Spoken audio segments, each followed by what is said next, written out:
ఇప్పుడు ఏ విధంగా ఎంత జవాబుదారీతనంగా ఉన్నామంటే ఈ రోజు ఇచ్చినటువంటి పెన్షన్లో నాకు ఇప్పుడే ఒక రిపోర్ట్ వస్తే దగ్గర 89.4% 0-30 మీటర్ల డిస్టెన్స్ లో మీ ఇంటి దగ్గర ఇచ్చారు. అంటే నేను చెప్పగలుగుతాను, ఓసారి కొంతమంది వితండవాదం ఉంటుంది, వైఎస్ఆర్ కాంగ్రెస్ ఉంటారు, వాళ్ళ పనే ఇది. ఆ రోజు మీరు చూశారు, నేనే ముఖ్యమంత్రిని, నిద్రలేశాను, వివేకానంద రెడ్డి గుండెపోటుతో చనిపోయాడు. రిపోర్ట్ ఏది? సాక్షి టీవీ. పాపం నేను కూడా మోసపోయాను. నేను చాలా జాగ్రత్తగా ఉంటాను, పక్కన ఎవరు కూర్చుంటారో కూడా చూస్తూ ఉంటాను. అలాంటి నన్నే మోసం చేయగలిగాడంటే ఎంత గరానా మోసగాడో మీరు ఒక్కసారి గుర్తుపెట్టుకోవాలి. మధ్యాహ్నాలు ఒక మాట మార్చారు, తెల్లవారే కొందికి పేపర్లో నారాసుర రక్త చరిత్ర, నా చేతిలో కత్తి. ఆ తర్వాత నేనేదో ఈ ఆదినారాయణకి చెప్పానంట, బీటెక్ రవికి చెప్పానంట.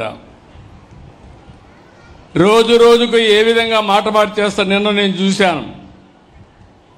నెల్లూరుకి వెళ్ళారు, వెళితే తప్పులేదు.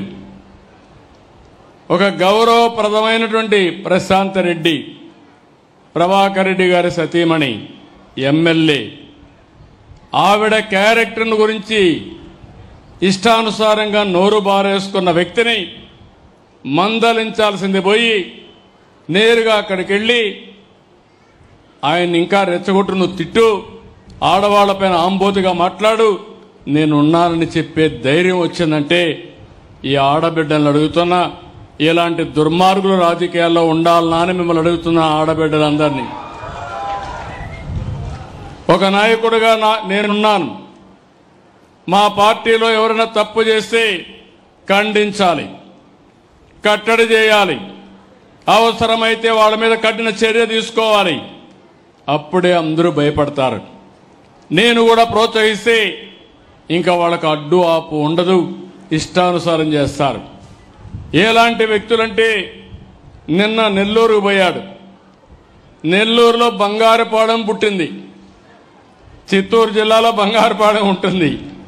బంగారుపాలెం పోయినప్పుడు వచ్చిన జనాభా టీవీలో వేసిన ఇది తీసుకొని నిన్న టీవీలో ఆ స్క్రోలింగ్ పెట్టి నిన్న మనుషులు వచ్చినట్టు నిన్న వేసే పరిస్థితికి వచ్చారంటే మీరు గుర్తుపెట్టుకోవాల్సింది, ఆ సాక్షి పేపర్లో ఏది వచ్చినా దాన్ని మీరు నమ్మితే గోదావరి పట్టుకొని, ఇది కుక్కతోక పట్టుకొని గోదావరి ఇదినిట్టే అవుతుంది. జాగ్రత్తగా ఉండండి. మభ్య పెడతారు, మోసం చేస్తారు, మిమ్మల్ని ముంచేసే పరిస్థితికి వస్తారు. నేను అందుకనే ఇప్పుడు చెప్తున్నా, ఏమీ బాధ లేదు. తోక తిప్పితే తోక కట్ చేస్తా, మంచిగా తిరిగితే నాకేం బాధ లేదు. మీరు పోయి చెప్పండి, నన్ను తిట్టండి, తిడితే ప్రజలకే నేను చెప్తా, ప్రజలే అర్థం చేసుకుంటారు ఎవరేం చేశారో. అట్లా కాకుండా మభ్యపెట్టి మోసం చేసి ప్రజలకు అసౌకర్యం కలిగించాలంటే సాక్ష్యాధారాలతో పెట్టుకుని, ఇప్పుడు అంతా టీవీలు వచ్చేసాయి, సీసీటీవీ కెమెరాలు పెట్టేసా, ఎవడైనా ఎక్కడైనా తోక తిప్పితే డ్రోన్ కూడా పైన తిరుగుతూ ఉంటుంది. తోక తిప్పినోడికి పోలీసు కూడా పోయే పని లేదు, నేరుగా కేసు పెట్టే పరిస్థితి వస్తుంది. అలాంటి పగడ్బందీ వ్యవస్థకి శ్రీకారం చుట్టారని మరొక్కసారి మీ అందరికీ విజ్ఞప్తి చేస్తున్నా.